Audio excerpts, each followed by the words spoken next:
તો વાત કરીએ વડોદરાની, તો વડોદરા શહેરમાં કોર્પોરેશનના આઈટી વિભાગ દ્વારા કોર્પોરેશનના વાહનો ક્યાં ફરે છે, ક્યાં કેટલા સમય રોકાય છે અને તે માહિતી મેળવવા માટે 77 લાખ રૂપિયા ખર્ચી અને દરેક વાહનો ઉપર જીપીએસ સિસ્ટમ લગાવવામાં આવી છે. અને આમ છતાં કોર્પોરેશનના 2 ડ્રાઈવરો ડીઝલ ચોરી કરવામાં સફળ થયા છે અને 2 મહિના સુધી તેમણે આખું ડીઝલ ચોરીનું રેકેટ ચલાવ્યું. તેમ છતાં પણ કોર્પોરેશનને આનો સણસણાટ જે અણસાર પણ આવ્યો નહોતો.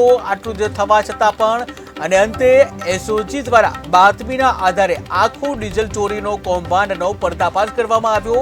ત્યારે કોર્પોરેશનને લગાવેલી આ જીપીએસ સિસ્ટમ કોના ફાયદા માટે લગાવવામાં આવી તેવા સવાલો ઊભા થયા છે. ત્યારે વિપક્ષ દ્વારા પણ સત્તાધીશો અને અધિકારીઓને આડે હાથે લઈ સવાલ ઉઠાવ્યા હતા.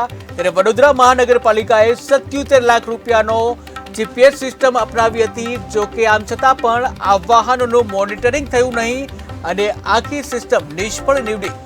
જો કે સ્ટેન્ડિંગ કમિટીના ચેરમેન કહી રહ્યા છે કે વાહનોમાં મોનિટરિંગનું કામ એજન્સીને સોંપવામાં આવ્યું છે, પરંતુ હજી સુધી તમામ વાહનો આ સિસ્ટમ શરૂ કરવામાં નથી આવી.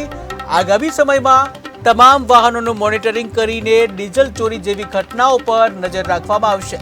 વડોદરા મહાનગરપાલિકાએ 77 લાખના ખર્ચ કરીને જીપીએસ સિસ્ટમનો લગાવી હતી અને તેના મોનિટરિંગના અભાવે વાહનોમાં ડીઝલ ચોરી અટકાવી શક્યા નથી.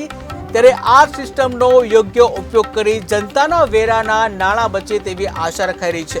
ત્યારે વડોદરામાં જીપીએસ સિસ્ટમ ફેલ બની છે. 77 લાખના ખર્ચે આ જીપીએસ સિસ્ટમ લગાવવામાં આવી હતી, જ્યાં જીપીએસ સિસ્ટમ હોવા છતાં ડીઝલ ચોરવામાં ચોર સફળ રહ્યા.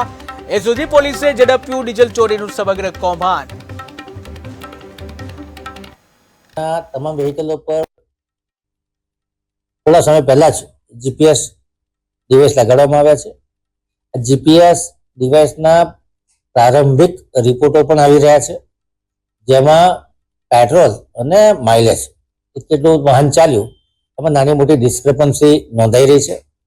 અને આને ફાઇનલ રિપોર્ટિંગ થાય એ માટે એજન્સી નિમી અને જે લોકો જીપીએસ લગાડ્યા છે એ એજન્સી પાસે આનું મોનિટરિંગ પણ થાય. પરંતુ પેટ્રોલ કેટલું ભરાય છે અને વ્હીકલ કેટલું ચાલે છે આ ઇનડાયરેક્ટ વેથી આ સોફ્ટવેરથી ખબર પડે છે. સેન્સર બેઝ સોફ્ટવેર નથી લગાડ્યા કારણ કે ઘણા કોસ્ટલી પડે એવા છે, પણ એક સામાન્ય અંદાજ આપણને આવી શકે. ડીઝલ ચોરીના કૌભાંડમાં જે ડ્રાઈવર પકડાય એને સસ્પેન્ડ કરી દેવામાં આવે છે અને બાલાજી સિક્યુરિટીઝ કંપની છે એને પણ 2.5 લાખ રૂપિયાની નોટિસ આપી દેવામાં આવી છે.